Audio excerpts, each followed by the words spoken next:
What's up, guys? It's Daniel, licensed therapist. Chris Bumstead, six-time Mr. Olympian, crazy buff guy, has dating advice. Is it any good, though? Well, spoiler alert, it's actually really amazing, and I feel like what I found out about him will surprise you guys. But your guy, the professional, licensed therapist, is going to go through his dating advice, and I'm going to dissect it and tell you exactly why I think it's good or bad. But if you like this kind of content, guys, consider liking and subscribing. Let's get into it. I would say before what you're looking out for, it's what you're putting out. You know, I don't understand the law of attraction exactly how it is, but what you put out, you attract. If you're being your authentic self, our buzzword today, you're being your true self, you're speaking about what's really important to you, you're putting out the energy that you care about, that you want to get back into the world, and you're being real, you're going to get that back. If you're putting on a show and you're chasing these inauthentic goals that are for other people or to keep up with society or pressures or parents or whatever it might be, you're going to start attracting people who are attracted to those goals and that energy, which isn't your real self, rather than who you really are. And Very interesting. So Chris talks about being your authentic self. And this is what we call self-actualization. So people who are self-actualized have gone through the process of really loving and accepting themselves. So I love this. I think that it's great. And if everyone can, we should be able to put ourselves out there as our true authentic self. Good start, Chris. the incredible thing of how me and Courtney met was I put out my first YouTube video crying, talking about something really emotional that I had gone through the year I was in the hospital, talking about a really scary time, how fearful I was, being really raw, like first time ever talking about it, therapy session on camera, crying. And she saw that and she's like, wow, this guy's different.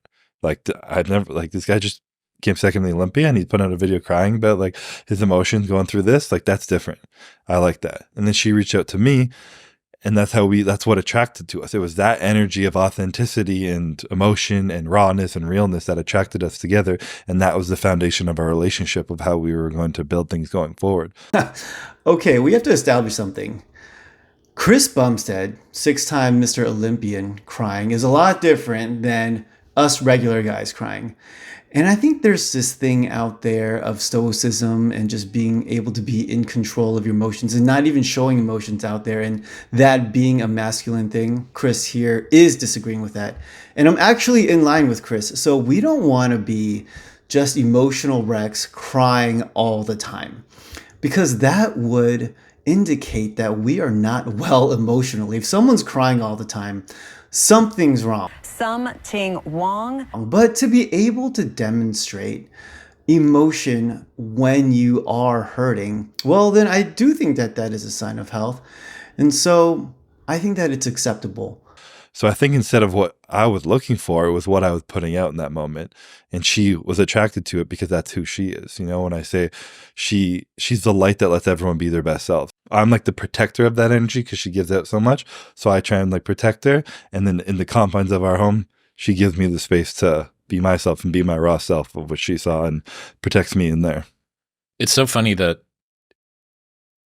if you tried to be somebody else, the person that ended up making you a better version of you wouldn't have even been interested. If you tried to put on some sort of a show, if that video hadn't been there, if you'd kept on closing down your emotions, that was the very thing that she was going to be most attracted to. I think this is one of the problems, again, with the Djokovic, Nadal, Federer way, that this is the way that you're supposed to attract. We understand what it is that women are attracted to. And I'm like, maybe on average, but you can only put on a facade for so long. Yeah. And everyone's different. Yeah, you're going to end up in a relationship with somebody that loves you for not you, and it's going to be exhausting. Yeah. Some people might not like that version of Courtney. A lot of women might think I would be overly emotional and weak or something in that, and that's fine. But they're not for you. But they're not and you're not for them. Yeah. I think these fellas make a very wonderful point here, which is there is a person for everybody, and not one trait or thing is going to be universally attractive to everybody. So what they're saying is just be yourself, and there will be somebody that loves and accepts you. And I truly believe that. And I think that's the best way to move forward in a relationship. Because I do feel like in society, there is this pressure to conform to a certain way of being. But I do feel like if you're just yourself and you are happy with that, and somebody's going to appreciate that, and you will exist in a relationship that is better. And I think one of the cool things I've discovered in our relationship is your ability to be a burden to your partner is important. Like for you to feel safe to be a burden to your partner and for them to still show up and love you. And then you're like, oh, wow, like I don't need to give you anything in return. You're not expecting anything in return.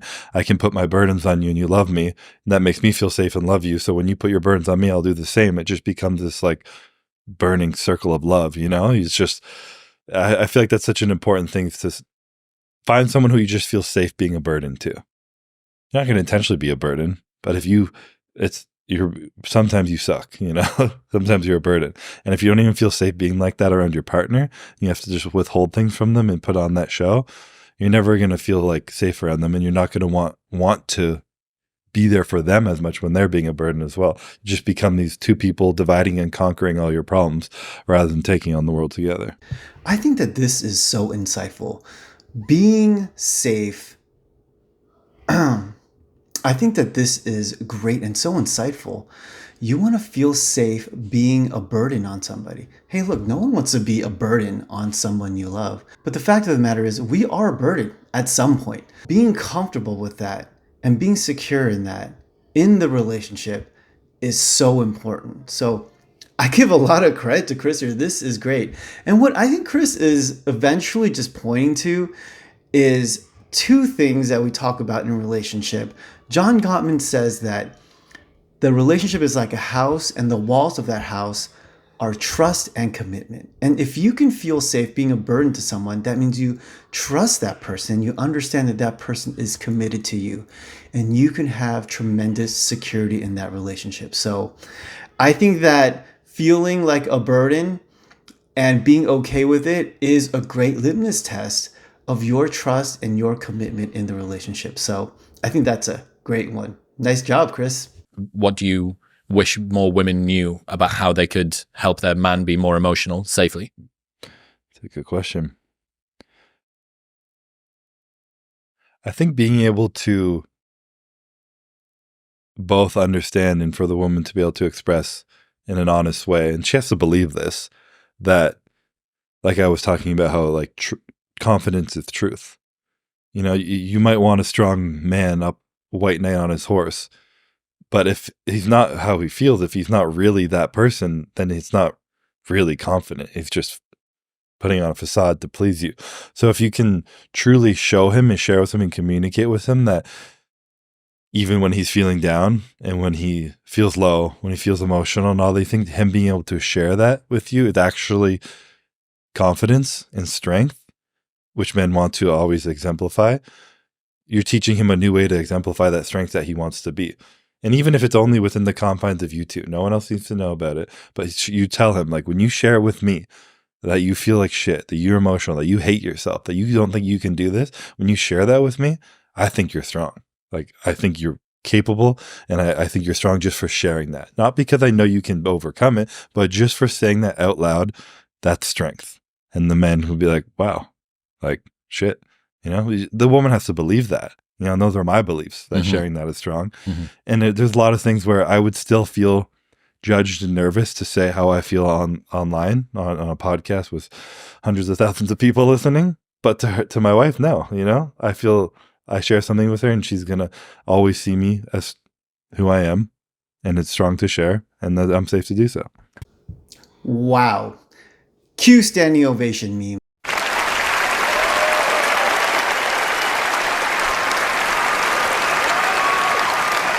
So I feel like Chris just really nails it on the head here. Strength in relationship is being vulnerable. And I know that may seem counterintuitive because people think, oh, being vulnerable is weak. Well, I'll say this. If you're a man in a relationship, you can get what you want. But how are you going to get it? You can use your physical strength. You can use your anger. You can use manipulation. You can use all these tools that work, but is that strong? Or you can be vulnerable. You can just say what you want, put it out there as an ask, and you risk being rejected, But to stay there in that place with the risk of being rejected is a very difficult thing, and it's a very strong thing to do. Chris's advice, I feel like it's more self-helpy than it is dating, but I think that it's great advice, and I think it will eventually lead to a good relationship and you just being a happier person. So, I had a thought. How does Chris know all this stuff? This is very good, insightful stuff. And I wondered, did Chris go to therapy? And well, check it out. Yes, he did. Chris actually did go to therapy. Yes, bodybuilder Chris Bumstead has spoken about going to therapy and how it has helped him. How has therapy helped Chris? Confronting his past, healing his childhood, learning to balance. So, Chris went to therapy, and I just bring this up because I get a lot of comments of how therapy is fake, people don't need therapy, and I will say this, I don't think everybody needs therapy, but if someone like Chris, 5-time Mr. Olympian, the pinnacle of manliness, has gone to therapy and it's really helped him become strong emotionally, well then I think that that is evidence that it's not a weak thing to do. And I love what Chris says here about his experience in therapy. It all goes back to your childhood. I did a really cool podcast with some Navy SEALs. These were like tier 1 Navy SEALs, and they were talking about almost all the Navy SEALs they spoke to. When they're going through their stuff, they expect it to be all their trauma from the war and losing their brothers and all these things like that, which obviously hurt them greatly. But a lot of their wounds come from their childhood too. And to be able to heal those allows them to move forward through all the other stuff they lived through in their life too. So I started to notice that as well, and it plays into every aspect of your life, your relationship with yourself, everything. So we started performance-based, trying to be better at Olympia, and it slowly went back to my childhood. And I was like, I had the perfect childhood. My parents were still together. I was happy. I was good. I was great. And they were like, all right, sure. Let's try and unravel some things. And the more I unraveled, I was like, I still didn't have anything like horrible happen to me, which I think a lot of people. You didn't have a big T trauma. Exactly. Just because you didn't get hit in the face with a bat doesn't mean your head doesn't hurt. It's hard to kind of tell people that because they think nothing ever happened to me, which is exactly how I felt. So Chris overall had a pretty good childhood, and he didn't have this big T trauma with this guy saying go through something really traumatic or painful. But there were a lot of things that he still had to work on. Does everyone need therapy? I would say Chris maybe didn't need it, but it did really help him and took him to another level where he is functioning very well and very happy in his relationship. So amazing job. Chris Bumstead relationship advice is an A+ S tier. I would say amazing, insightful, thoughtful man. But those are my thoughts about Chris and his relationship advice. Do you have other thoughts? I would love to hear it in the comments down there. Thanks for watching, you guys. I will see you next time.